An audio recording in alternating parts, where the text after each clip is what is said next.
பால் சுனை கண்ட சிவபெருமான் திருக்கோவிலில் அன்னாபிஷேகம். ஏராளமான பக்தர்கள் சுவாமி தரிசனம். மதுரை நவம்பர் 15. மதுரை திருப்பரங்குன்றத்தில் அமைந்துள்ள பால் சுனை கண்ட சிவபெருமான் திருக்கோவிலில் ஐப்பசி பௌர்ணமியை முன்னிட்டு அன்னாபிஷேக சிறப்பு பூஜைகள் நடைபெற்றன. இதில் பக்தர்கள் ஏராளமானோர் பங்கேற்று சுவாமி தரிசனம் செய்தனர். ஐப்பசி மாத பௌர்ணமி தினத்தில் அனைத்து ஆலயங்களிலும், குறிப்பாக சிவாலயங்களில் அன்னாபிஷேகம் நடைபெறுவது வழக்கம்.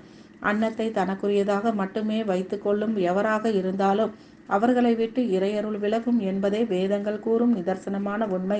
அந்த வேத உண்மையை பறைசாற்றும் விதமாகவே கோவில்களில் அன்னாபிஷேகம் நடத்தப்பட்டு இறைவன் திருமேனியில் வைக்கப்பட்ட அன்னம் பிரசாதமாக பக்தர்களுக்கும் நீர்நிலைகளில் உள்ள ஜீவராசிகளுக்கும் வழங்கப்படுகிறது. அந்த வகையில் மதுரை திருப்பரங்குன்றம் அருள்மிகு சுப்பிரமணிய சுவாமி திருக்கோவிலில் சார்ந்ததும் திருப்பரங்குன்றம் மலைக்கு பின்புறம் அமைந்துள்ளதுமான அருள்மிகு பால் சுனை கண்ட சிவபெருமான் திருக்கோவிலில் ஐப்பசி பௌர்ணமி சிறப்பு பூஜைகள் நடத்தப்பட்டன. முன்னதாக பஞ்சலிங்கம் முன்பு புனித நீர் குடங்கள் வைக்கப்பட்டு சிறப்பு பூஜைகள் நடைபெற்றன. தொடர்ச்சியாக 108 மூலிகைகள் கொண்டு சிறப்பு அபிஷேகம் நடத்தப்பட்டது.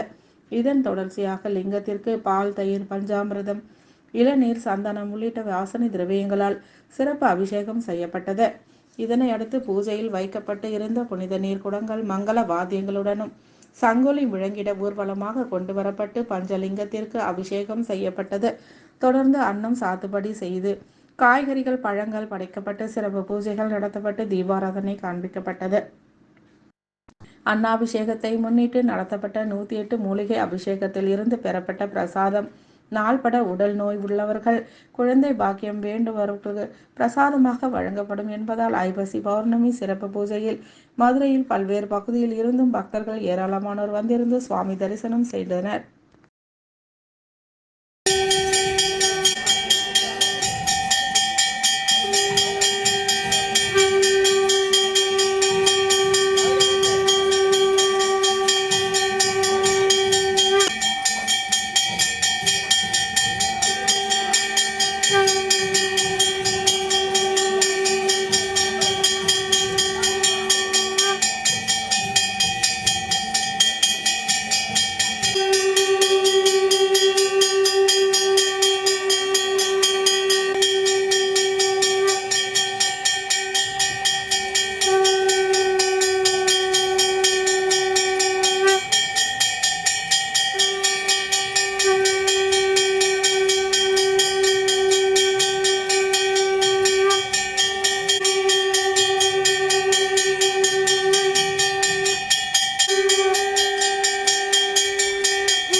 ஆமா ஒரு நிமிஷம்